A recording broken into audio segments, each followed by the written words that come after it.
Good afternoon and good evening, LinkedIn friends, Value First Nation. Welcome to another episode of Value First Communication with our favorite AI human collaborative communicator, Klemen. How you doing, man? Doing good. Today I started telling people on calls that I feel I'm recharged and recovered from inbound. Like, Yeah, 2 weeks out. I, yeah. Now it feels okay. Yeah, I have no, my mind at full speed again.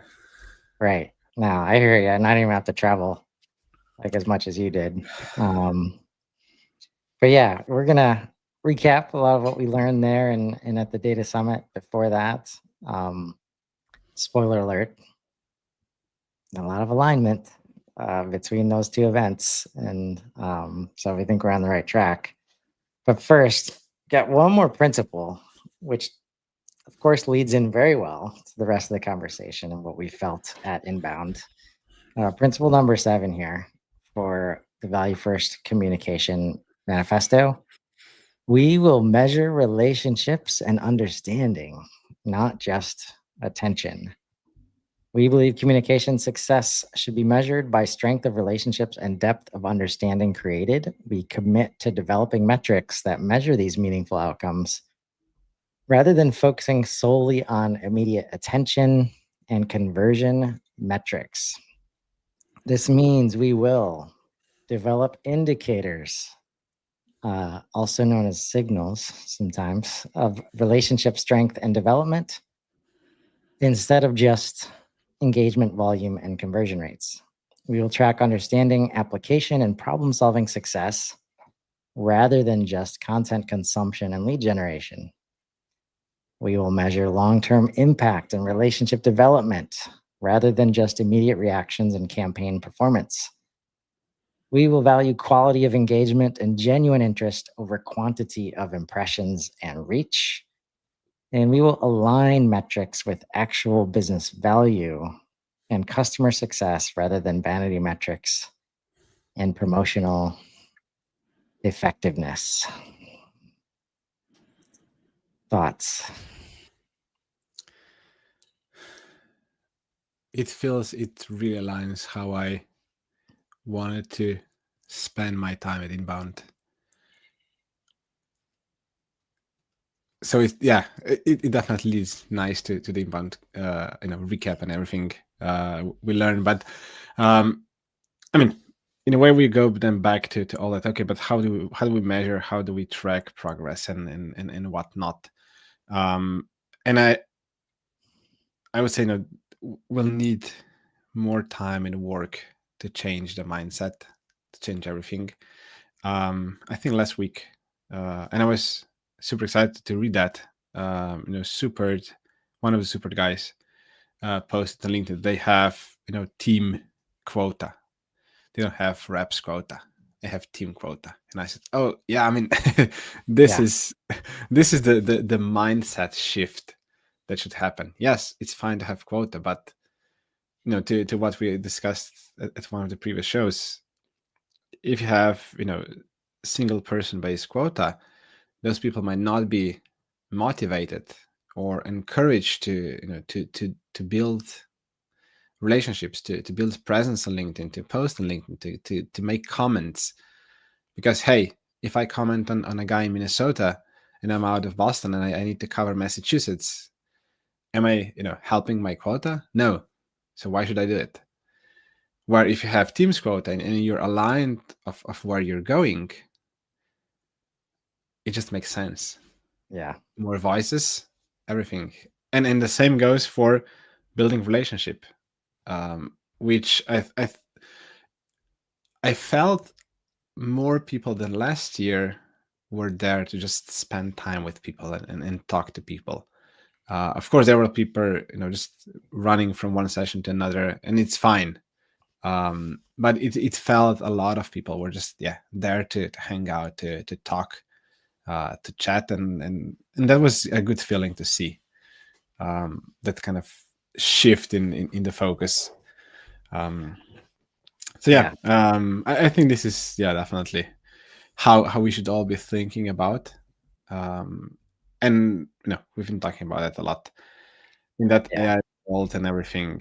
This is Yeah, and I think that's where like the people who can give themselves permission the fastest to just let go and let AI handle the measurement here, like they're going to be way ahead of everybody else, because measuring relationships and understanding is not like scoreable, right? In the ways that we can pick out what they're going to do, when they're going to do it, how impactful it's going to be, right? This was a major theme of the Data Summit, of creating this signals versus scores like conversation. And this came up in, it was a really good day to like kind of highlight the challenges, but kind of how to put yourself in a position to do this like throughout the journey. And then we go to inbound. They talk about loop marketing, which I had no idea like was coming at all. But after thinking about it a little bit, the key message for me was the ability, you have to find a way to be agile and work quickly, like in real time with the community, with the market, right? Now you could argue like, and I did at first. I was like, why are they trying to silo marketing? Like this is a full life cycle playbook, and I can't even like map it effectively to the 8 stages of the value path. But in reality, it's just imagine a marketing team owns all the communication of the organization. The loop serves like the whole journey, right? And that's when it works. If they're to do that, they need help from all the customer facing teams to be out there, to be active, creating this feedback loop where we're creating conversation, we're creating relationship, and then we're giving AI all the unstructured data, and it will be way better than we ever could at sentiment analysis, understanding the words people are using and the tones that people are using. That's when you get to like real relationship measurement and understanding measurement. Because I mean, we've seen, everybody has the experience where it's like, oh man, I really love what Klemen does. Or I really love what Klemen shares. But I have no idea what product like he sells, right? And that's half of what we're talking about. So the like relationship is covered, but maybe not understanding is what I understand. Klemen's somebody I can trust and go to for help. But do I understand like, the value prop and the offering and the problems, that you're trying to solve? I can say from my personal experience at Inbound, and it's something I'm grappling with right now as I read this. It's people would say things like, I see your beard in my feed like all the time, but they've never clicked on anything. Yeah. Right. And that's like it's the no box in terms of know, like, and trust. Right. So that they know me, but they don't really know, like there's no other substance there. But that's since I've got that box checked, when we do see each other inbound, I don't have to start from zero. We can get right to the like and the trust, because we can talk about, the problems that we think they have, because it wasn't that hard this year, to talk about data with people. And I'd love to hear kind of your approach to, because I'd imagine that was one of the primary understanding that you wanted to kind of measure at Inbound, is like, where are people at in this data journey, right? Yeah. In a way, I was surprised how the conversations evolved and in a way collide to the same kind of topics. But before I go to that data part, what I've experienced at Inbound was a lot of people said, "Hey, I've been now seeing you with your alien, on LinkedIn for a while. You're all over the place. And hey, this is a great idea. I have no idea what you do, but kudos to how you're building the presence. I know. I recognize you." And then another discussion, a guy came to me when we were waiting on gate for boarding back from inbound, and he said, "Are you the guy with an alien?" And I said, "Yes." Okay, and we had a chat for 20 minutes waiting to board for a plane around HubSpot and inbound experience and whatnot. And then my co-founder, who is with me at Inbound, he attended one of the meetups, and he was in a table with 5 other people, and he introduced himself. "Hey, I'm a co-founder at Celestial." "Oh, we all know Klemen." And then like 3 out of 5 people were saying, "Yeah, we already met with him, blah blah blah." Anyway, and he came back to me, "Hey, what I'm Yeah. doing here, I mean, people know you. I'm just okay. I'm his buddy." Yeah. But this was kind of for me the realization. Okay, that whole effort around presence online is hard to measure. I don't think many of those people are liking the content, are showing anything. Right. Yeah. But you see, in those cases, you get that unmeasured proof that it works. Right. Yeah. Similar experience at the Profoundly booth, where I wasn't there a whole lot. But when I was, at least one person would come up and thank me for content. Um, and some of them I knew who they were, some of them I did not, because they don't like or comment anywhere. But it was interesting to have the rest of the team tell me that when I wasn't there, like people were coming up specifically to talk about content. And that felt good because it can be very hard because it's so hard to measure. Yeah. It can be very hard to explain to others, like other stakeholders that care, even when they really, really want to understand what's happening. It's still very hard to explain that value until they experience, the qualitative signal, themselves, right? And I keep coming back to that word. I'm glad you're using it. This idea of presence. Like you will win at AEO and the Loop Marketing Playbook if you can like presence, like a valuable presence at all times, like in the market, you will just win. You won't have to figure out which games you got to play, right? And I still haven't posted it yet. I want to post like if inbound were happening all year, right? And you know how valuable it is to be there. How often would you be there?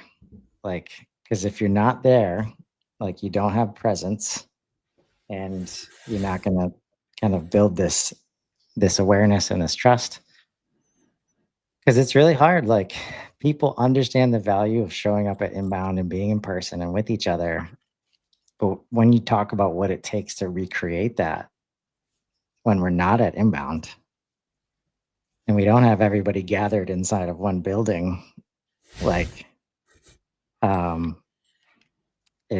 it's really hard to connect those dots. And I'll say this last thing, like so much of it has to do with the way we've been taught we're supposed to measure success with anything marketing related. Because the interesting thing about the loop marketing and the presentation of it is, yes, web traffic has gone down, but conversion rates way up. And it's like, maybe because we were forcing 80% of that web traffic through ads and through all these other methods, they had no business being on the website. And yeah, when you get rid of that, like, and the people that want to come are still coming, Yeah. like, Maybe hello. the And absolute amount of people converting might be the same, but the right. conversion rate is way higher. And I was just listening to the Hub Heroes podcast today, and Max Cohen, was at the Happily booth. I didn't even get to, and maybe we'll get to this, like the guilt that I have with not talking to everybody that I wanted to talk to. Like we were right across from each other, Profoundly booth and Happily, and I never got to have a conversation with Max. He was talking the whole time. When I was at the Profoundly booth, I was talking to people. But what he said was there was some like feedback about the layout of the booths this year, right? Because in Boston, all the booths are between the main entrance and the main stage. So you have to go through the booths to get to the main stage and like do a lot. Like it's mixed in, right? This year, you could make a choice and never go over to the booths and do everything else, including the HubSpot zone, which is very separate from the booth area. Right. And he said, and I have this drafted as a post, like, because I'm going to mention it. He said, you had to want to go to the booths. And it's like, why would we want anybody else at the booths? Yeah. Like, he was talking the whole time. He was having valuable conversations. Brownlee had a ton of valuable conversations. Because people had to make an active choice to go and talk. Like those are the people we want. Like we don't want people that are trying to like dodge and like just get through. Don't make eye contact. Right. That thing looks cool, but I'm not going to take it because if I do, I know you're going to scam me and I'm going to get emails. Like, so yeah, of course. Like again, even there in that in-person thing, like this whole mechanism where it's because we have these marketing channels, because we paid a bunch of money to be at Inbound, then we deserve the right to like be in front of you, like in your face, and the chance to convert you, basically, right? So I'm very curious, and I would be amazed if it were strategic in that way, but it was very much in alignment with Loop Marketing in terms of like that setup and giving the attendees the option of just like, hey, we know this is over here. If I want it, like I'll go get it, but I don't have to. Like I'm here for these other things, right? So that was just an interesting experience, right? And I think everybody, if you can give up control and allow, because I can tell you what, the AI tool set in HubSpot, if you're getting your data in there, it can do all this signals work like for you, like all of it. And can you let go of your scores and your conversion rates and all those things to allow for that to be like the indicator? Because if you can, and you take all the admin away, the admin that is required to create the forms, to create all the conversion points, now you can be present. Like because your presence creates the signals. Yeah. It's so simple, dude. Like, how do we help people get here? Right. So what were people saying? Like as they, because the one thing that's clear, and I'll let you dig in, like people know their data is not in good shape. Right. Were there any interesting plans that you heard that that people have in place that are going to clean it up, or was everybody just like, yeah, it's messy, not sure what to do? I had a feeling that because of all the data talks and new features around Data Hub and auto merge, for example, and all that, it kind of starts clicking in people's mind that okay, hey, we need to seriously think about data. It's not that hey, I have 10,000 duplicates, I don't care. Everyone starts to realize that on one side the opportunity, and on the other side the trap of bad data. And I've seen bad things happen when you have unclean data. One really complex case, for example, we had with one of the users was when we've been trying to do personalization of emails, taking into account property value as well as activity timeline. So all the note takers notes and notes from calls and emails and whatnot. And then you have in a deal close lost reason property, the value was them a no show. And in the activity timeline, you have AI note takers summary of a call, an email of the rep saying, hey, great talking to you yesterday. Let's reconnect next week. But the same rep 3 days later choose them a no show as a close lost reason when they moved that to close lost for whatever reason. And when you throw that into AI, hey, write me a close lost revival email after 6 months the deal was in close lost stage, AI just picks one position because it's contradictory. And there's no way how AI can decide what's true because both data was provided from within the CRM. Mm-hmm. And AI just choose the position that demo didn't happen because that was the value in the property. So the email was starting, hey, I'm sorry we missed each other back in January. Let's reconnect now, which is a bad outcome of what AI can do. And that is a really complex situation of unstructured data that you can now clean up with AI. And every time I tell that story, people start to realize the power of AI to help you clean, and it won't automatically and magically clean it up. You need to think about it and how to use it. But then their eyes are okay. Okay, I see now the value and the potential downside if I don't think about it further down the road and how to clean it up. Do you think we should ask humans to do structured data capture anymore in this scenario?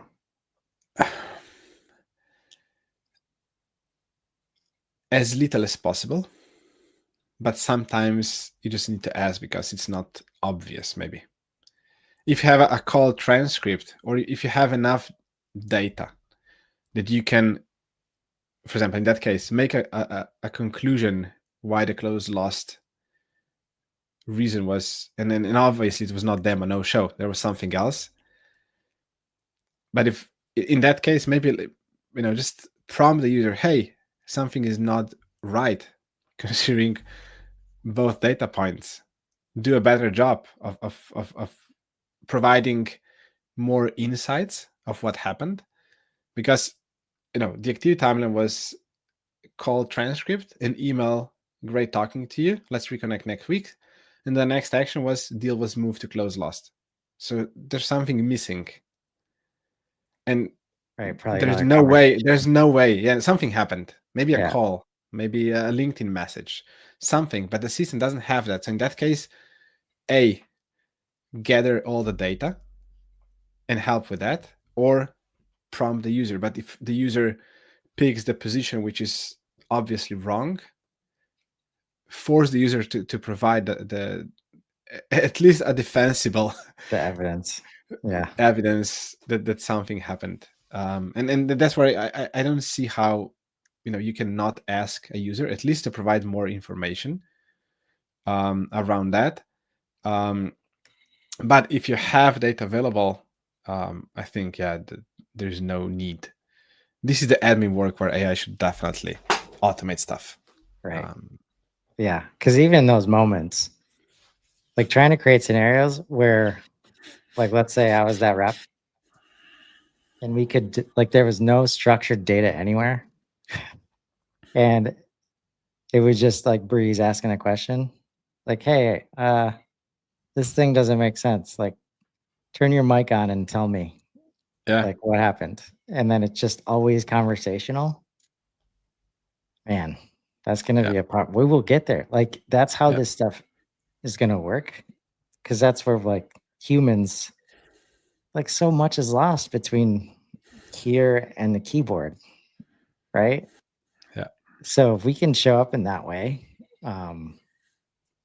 now AI, like, because I really want to just be like, and this is based on a experience this morning that I have with Claude, like not understanding where the disconnect was happening in the conversation about trying to finish up some, some client documents. And I felt like it was like, I thought we were on the same page here, Claude. Like, what's happening?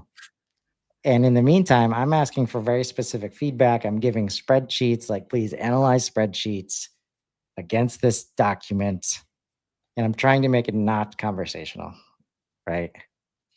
And so then I step back and I'm like, in your words, tell me what this sales process, like, give me the narrative, like, tell me a story if you have to.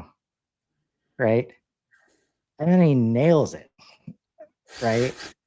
And in that moment, it's like, this is what I mean when like giving up control. Like, if we can just let AI work in these moments, we're gonna be, at first we'll be surprised with the results, I think, but that's putting each person, well, each entity, I should say, like in the best position to be successful. Like when you don't know the million tokens or all the parameters that are being accessed in that moment by AI and you try to instruct it very specifically, that's when stuff goes wrong. Right. So it'll be interesting to see that progress. But at least that's where, in my own experience, and when I see others try to use it, the more like direct, it's this combination of structured and unstructured data that I think we're going to have to, let go of. Even when it gets to prompt engineering and all that stuff. Like if we can just talk to AI and talk to our systems and talk to the humans around us, let the systems do the work of understanding signals and behavior, it's going to have very powerful results for the people that can get there. Yeah. And one thing I keep noticing when the AI cannot deliver what you might hope for is when you don't provide all the context. And you just think it will know. No, it will hallucinate at that point because it didn't provide enough information. And if you ask AI to do something and you don't provide the information, it will just hallucinate. And then that kind of realization, I think, is part of someone's experience with AI that you just need to get on your own, no matter how many times someone tells you that. When you see that on your own case, then you realize and start thinking about it in a completely different way of thinking. And this is where we get back to data and data cleanup and data enrichment and everything around data. If you have all the data connected, available, processing unstructured data, this is an easy task for AI.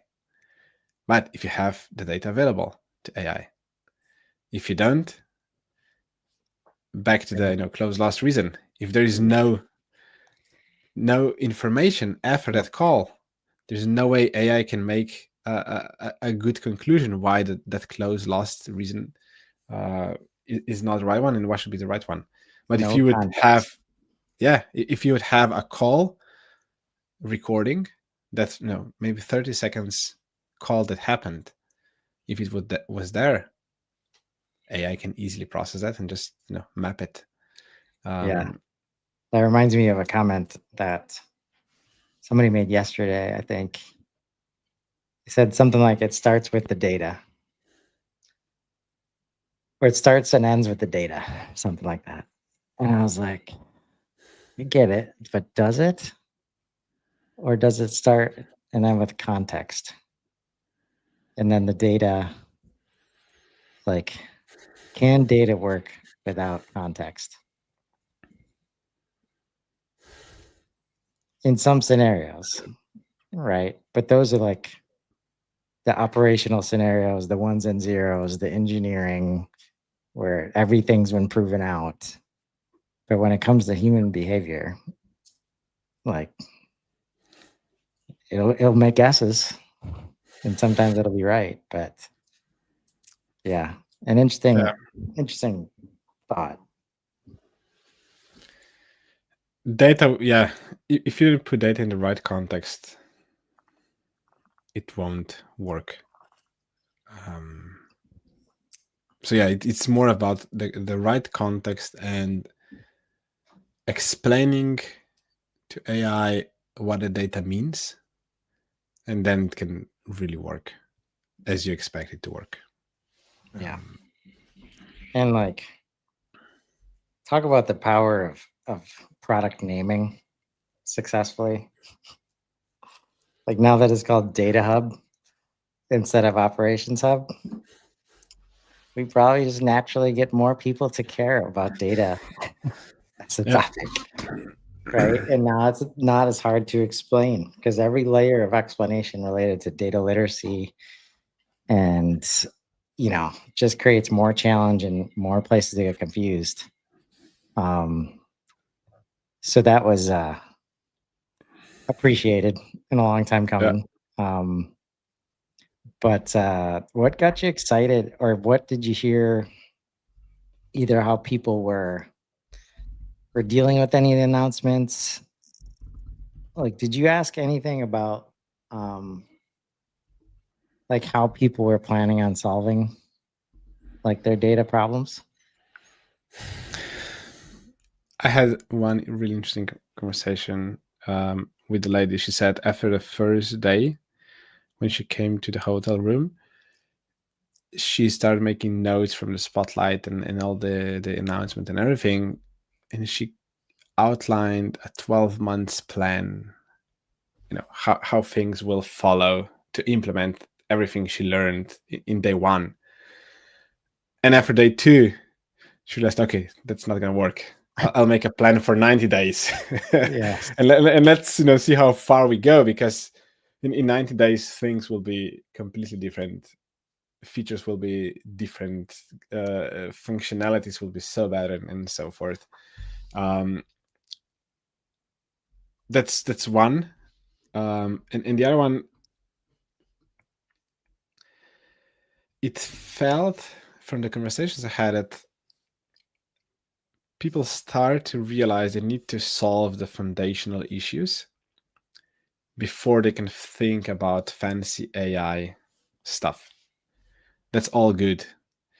But if you'll start throwing AI from every angle into your portal, and you don't solve for your processes, for data cleanup, enrichment, deduplication, you'll have a hard time to really take the full power of any system, and HubSpot included. I had a conversation where we started talking about deduplication, but then they said no, but deduplication, no matter how underlying problem is, we still have 3 months of work we need to do prior to even start thinking about deduplication. Because if we do those 3 months right, then deduplication can be solved at a completely different level. And in 4 months, you might have your portal clean and ready for AI, and your data will be AI ready. And there's just no way you can speed it up. But at the end of month 4, for example, you'll be ready to really skyrocket everything from there on. Where if you start throwing stuff today, things will break every month, and you'll then have a year of headache solving for fires that will be caused because you want to automate stuff, and AI just amplifies whatever there is. To me, one of the realizations in the past months, I guess, is that in the past, where a lot of everything was done manually, you always had a human expert eye taking a look at everything. Before you maybe reached out to someone, or before you followed up with someone, you maybe checked is that person still at that company, or what they posted on LinkedIn, or hey, do I even have that? Do I know, is that a CEO or HR person or whoever? If you didn't have that data in HubSpot, you would go and check, so you know how to communicate with that person. If you want to automate all that with AI, whatever data is there, AI will just take that and run with it. So there is no kind of expert thinking or questioning about the data. Right. It just runs with it. Yeah. So that's why you really need to clean up your data, Right. if you don't want to mess up with everything down the road. Yeah.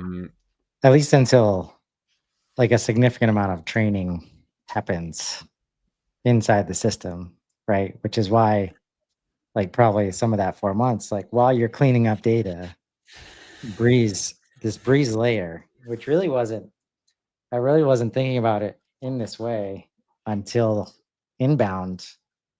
Like, it's different. It's not just individual tools.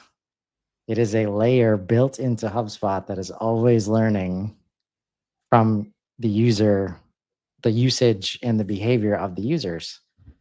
So I think that's probably an important piece of this process that you'll go through to start to clean up your context. And that's why it's step number one, like everybody agrees, centralize your business context in HubSpot, right? Step two is enable the teams.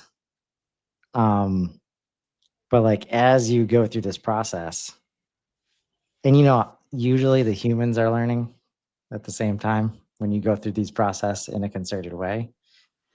But when you go through it that way, now everybody's in the best position, because as you start doing lookalike segments and things like that, AI will be able to catch stuff like that, where it's like, oh, this job title is getting all this stuff. Where is this one coming from?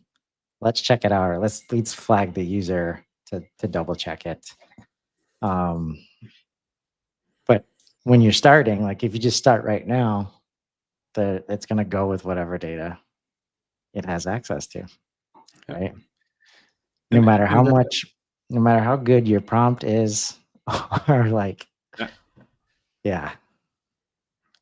And that goes back to discussions we had at Data Summit around all the signals and data enrichment and whatnot. It's not about 83 properties that get enriched with a tool.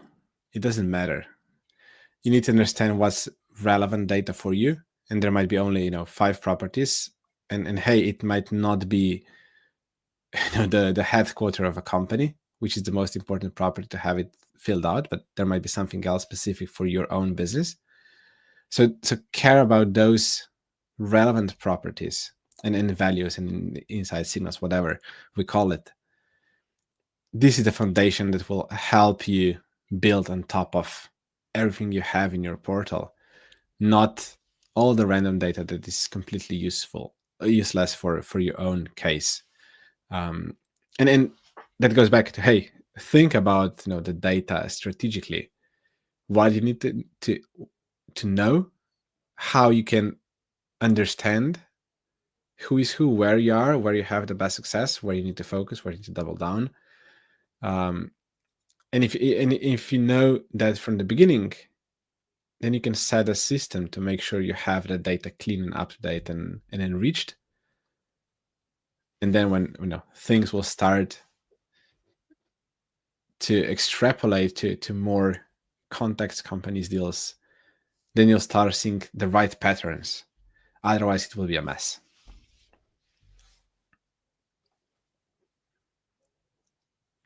How are you feeling about Celestial and the things that you were already thinking about in terms of how you're going to help solve these problems? Any big pivots after inbound?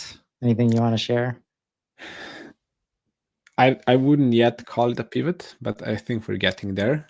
one of the realizations was, for now we've been thinking of, we have kind of two main parts. One is sequences building, so personalization of emails, and the other one is data hygiene, and that means enrichment, deduplication, cleanup, and whatnot. And then part of the realization from and takeaway from Inuma was, well, just somehow need to focus more on one. And for now, it seems it will be data. Because again, even when we started helping with personalization of emails, we always had to fix all the data issues before that. So when we have the portal clean, we can start talking about the sequences and in the system we have for that. But the data challenges are there. And where I'm super excited now is the way how you can now, with all the agents and an agentic approach, how you can build processes you couldn't in the past. You just couldn't, because the AI was not there, and tech in general was not there. I have now a case through one of the solution partners. They have one of their customers. They did deduplication project 9 months ago, and today they again have 90,000 duplicates, and they're planning to do another one-off deduplication project to clean it up. And I said, please, just don't do that. You did that 9 months ago, and what happened? Nothing. Tomorrow you have a messy data again, because you didn't fix the problem. You're just cleaning it up today, and tomorrow it's the same mess you had yesterday. Right. Where if you tackle it from a different perspective, hey, let's develop processes around data. Then after you clean it up, it will remain clean. And this is the only way how you can have the portal under your control. So this is a part I'm now super excited to change the way how people think about all data related questions and challenges. And it feels this is really the right way if we want to have portals ready for all the AI. Right. Yeah. So I guess it's a good thing we're on the case, and everybody who showed up for the data summit, because one thing that HubSpot did they've been successful at getting people to understand that they have a data problem. But if their understanding goes so far as, well, we just need to clean it up, let's clean it up, right? That's not the best understanding of the problem. So there's still a place for us, Klemen. Good news. And we knew there would be. That's why we had a lot of good feedback from the data summit, both from people who were participating and from people who have seen the content. Still working to make those individual resources available. They will be available soon. But yeah, this is one we need to figure out, because your tool behind the scenes is brilliant and serves phase 2, right? Phase 2 of loop marketing is personal, right? Yeah. That's my problem with phase 1. It's express and figure out your message. No, express the what, through your data, based on what you know already, which is sitting. Everybody has a set of data that they're not accessing, and not putting AI in a position to take that next step and be personal, right? Yeah. Which is exactly what you've been talking about. So, well, at least it appears that people are willing and understanding that they need to solve this problem. I think this is an encouraging sign that we should just keep it going.